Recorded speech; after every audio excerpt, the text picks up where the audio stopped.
네, 신비한 의원 마취통증학과 전문의 박아름입니다. 네, 엄청 떨립니다. 예쁘게 찍어주세요. 아니요, 저 끌려 나왔는데요. 열심히 해보겠습니다.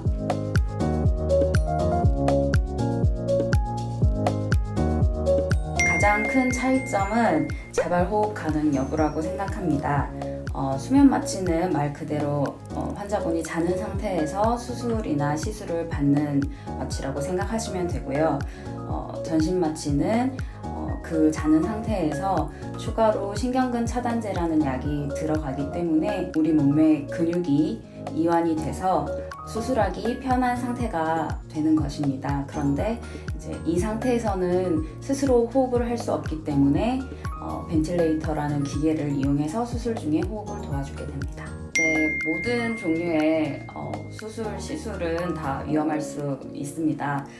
전신 마취도 물론 위험할 수 있습니다. 근데 그렇다고 해서 전신 마취가 수면 마취보다 훨씬 더 위험하다라고 단정적으로 말씀드릴 수는 없습니다. 수면 마취는 앞서 말씀드렸다시피 환자가 자발 호흡이 가능하다라고 전제를 하고 마취하는 것이기 때문에 환자분에 따라서 환자분의 구강 구조, 기도 상태, 그다음에 비만 정도에 따라서 무호흡이 발생할 수도 있습니다. 그렇게 되면 수술하는 내내 산소 포화도가 떨어질 수 있어서 수술에 집중해야 하는 집도의도 그렇고 약물을 계속 조절해야 하는 마취도 그렇고 매우 피곤하게 됩니다. 네, 괜찮습니다.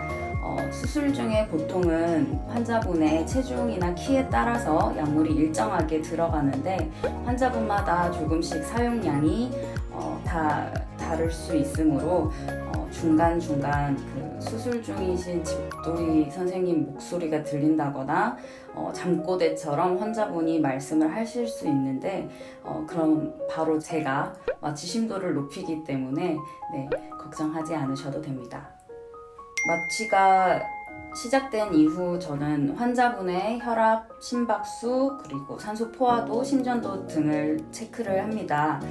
일부 성형외과의 경우 집도의가 직접 마취하는 경우도 있는데 수술 중에 환자의 바이탈 변화라든지 만에 하나 수술 중에 생길 수 있는 응급 상황에서도 마취과 전문의가 있었을 때 좀 더 빨리 대처할 수 있다고 생각합니다. 그래서 마취과 의사가 상주하는 것이 환자분에게 훨씬 안전하다고 말씀드리고 싶습니다.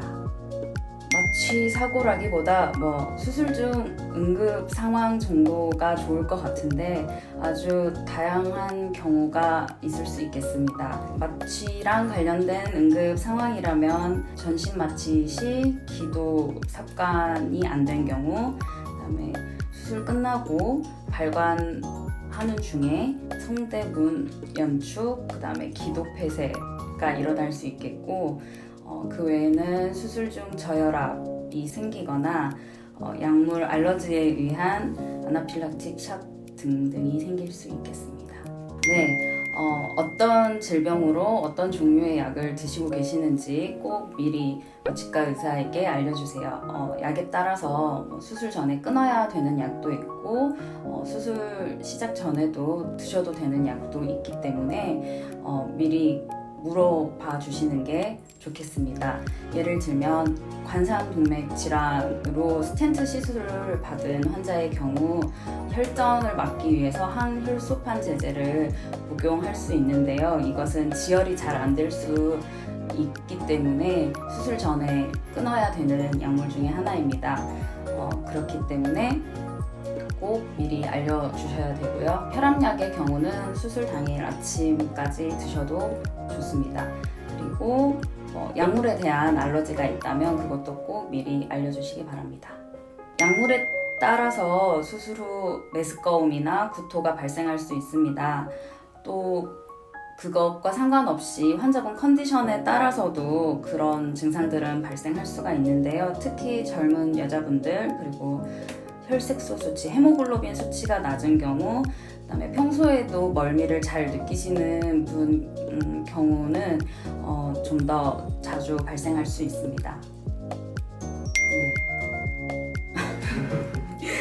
그게 응급수술이라면 흡인성 폐렴이라는 무서운 합병증을 위험을 감수하고서라도 마취를 해야겠지만 보통 저희 병원 같은 경우는 미리 일정을 잡고 하는 계획 수술이기 때문에 반드시 8시간 금식해 주시는 것이 환자분 안전을 위해서 좋겠습니다. 여러 번 하는 게 해로운지는 수술 시간이 얼마나 길었는지 그게 몇 번의 마취가 되었는지에 따라서 다르다고 생각하지만 그게 매우 긴 시간 그리고 여러 번이 아니라고 하면 특별히 큰 영향은 없다고 나와 있습니다. 매우 떨렸습니다. 안 돼요, 안 돼.